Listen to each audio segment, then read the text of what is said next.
Good morning and greetings from Northumberland on the 11th of October. We celebrate today two saints of the 7th century, people who lived between 600 and 700.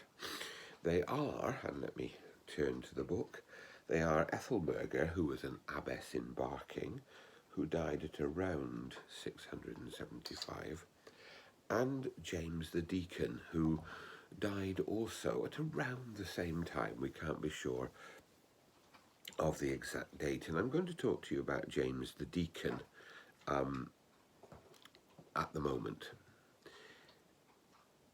James came to Northumberland as part of the Gregorian, the Roman mission.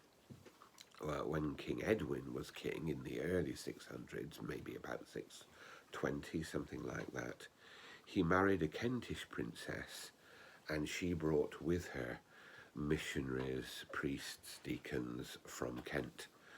The leader of this group was Paulinus, who became eventually Archbishop of York, and is remembered as the big figure. He was a great baptizer. And he lived under the patronage of King Edwin, who became a Christian, partly at least, if not chiefly, because of the influence of his wife. And Paulinus indulged in all sorts of quite extravagant missionary activities, baptizing scores, if not more, of people in rivers like the Calder at Dewsbury and the Glen up here in the Northumberland Hills. But when Edwin was defeated in 633 by Penda, a pagan king, his wife and Paulinus and many of the Christian missionaries fled back to Kent in fear of their lives. One of them stayed, and this is the man who we call James the Deacon. He was James, and he was a deacon.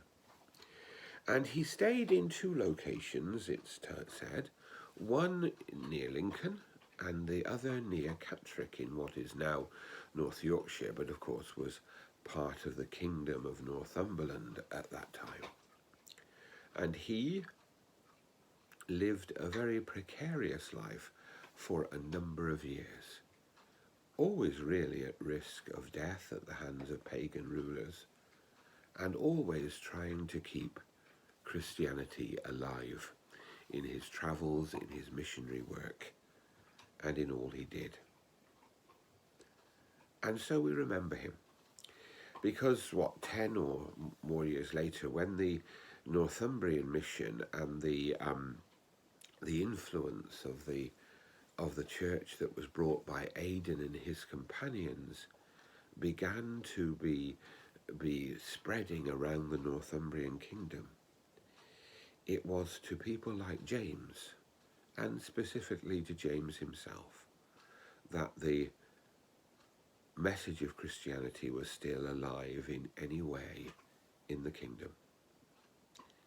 It's said that he then, as he grew older, concentrated teaching people the way of singing Gregorian chant, and remained focused on following the Christian faith in the kingdom.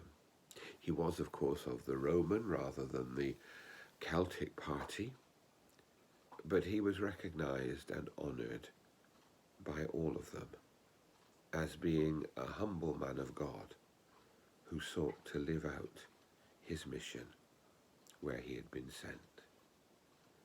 We thank God for him and pray that God will give us courage and faith to live for him where we are.